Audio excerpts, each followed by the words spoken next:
আমায় এভাবে কেন মারলো মা?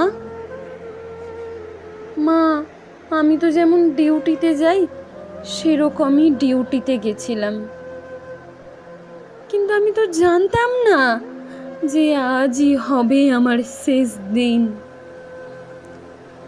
আমি তো আমার জুনিয়রদের সাথে একসাথে কত গল্প করতে করতে রাতের খাবার খেয়েছিলাম।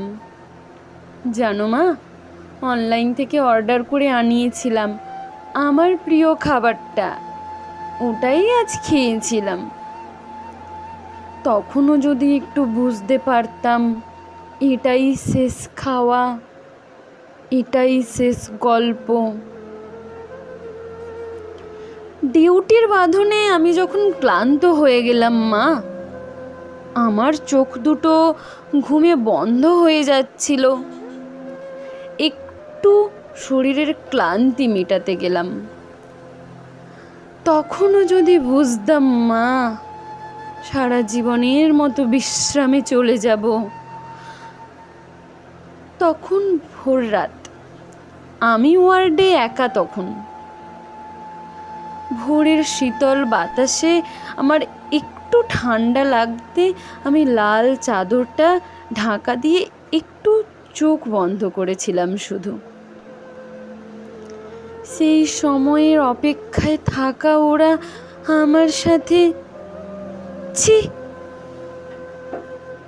মা, আমার খুব কষ্ট হচ্ছিল জানো তো।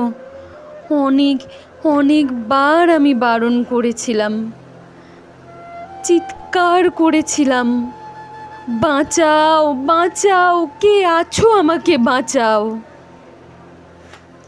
কিন্তু কেউ আমার চিৎকার, আমার আর্তনাদ শুনতে পাইনি জানো তো মা। আর ওরা আরও পশুর থেকেও বিচ্ছিরি ব্যবহার করতে লাগলো, খেলতে লাগলো আমাকে নিয়ে ওরা। আমি ওদের হাতে পায়ে পড়লাম জানো তো। আমি এটাও বললাম যে আমাকে ছেড়ে দাও, দয়া করে আমাকে ছেড়ে দাও, আমি কাউকে কিচ্ছু বলবো না, আমাকে যেতে দাও। কিন্তু ওরা আর আমায় তোমার কাছে একবার যাওয়ার সুযোগটা দিল না তোমার কোলে শেষবারের মতো মাথা রাখতে দিল না শেষবার তোমার হাসি ভরা মুখটা দেখার সুযোগ দিল না বাবার স্বপ্নে তার রাজকন্যার বড় ডাক্তার হওয়ার কাহিনীকে সত্য করতে। আমার গলা টিপে ধরে নিজেদের সর্বশক্তি দিয়ে আমার গলা চেপে ধরে। জানো মা, আমি অনেক চেষ্টা করেছিলাম বাঁচার, কিন্তু হয়তো আজ ভগবানও চায়নি যে আমি বেঁচে থাকি। ওই পশুদের শক্তির কাছে আমি হেরে যাই, আমার গলার হাড় ভেঙে যায়। ওরা আমায় ওভাবেই ওখানে ফেলে রেখে চলে যায়, ওই বিভৎসভাবে। সকালে সবাই আসে, কিন্তু এ কি, আমি কারোর সাথে কথা কেন বলতে পারছি না?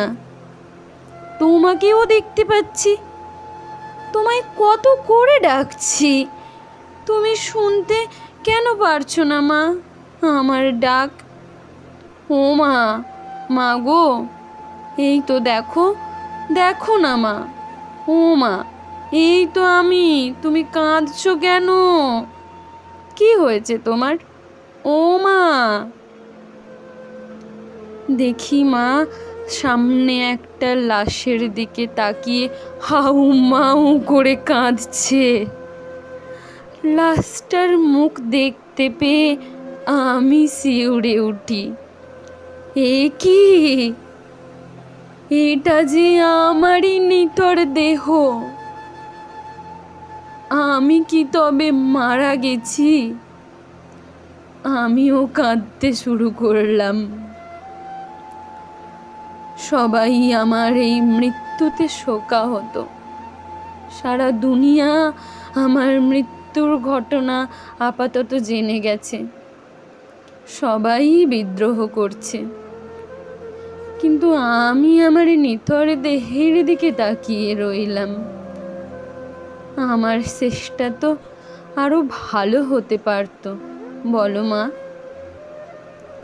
দেখো না মা, ওরা আমার মুখের দেহের কি বিচ্ছিরি অবস্থা করেছে।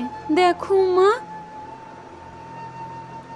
আমার চিৎকার করতে ইচ্ছে করছে, কিন্তু আমার আওয়াজ এখন কেউ শুনতে পাচ্ছে না। আমি এতগুলো লোকের সামনে চিৎকার করছি, কিন্তু একটা কেউ আমার এই চিৎকার শুনতে পাচ্ছে না। কেউ না।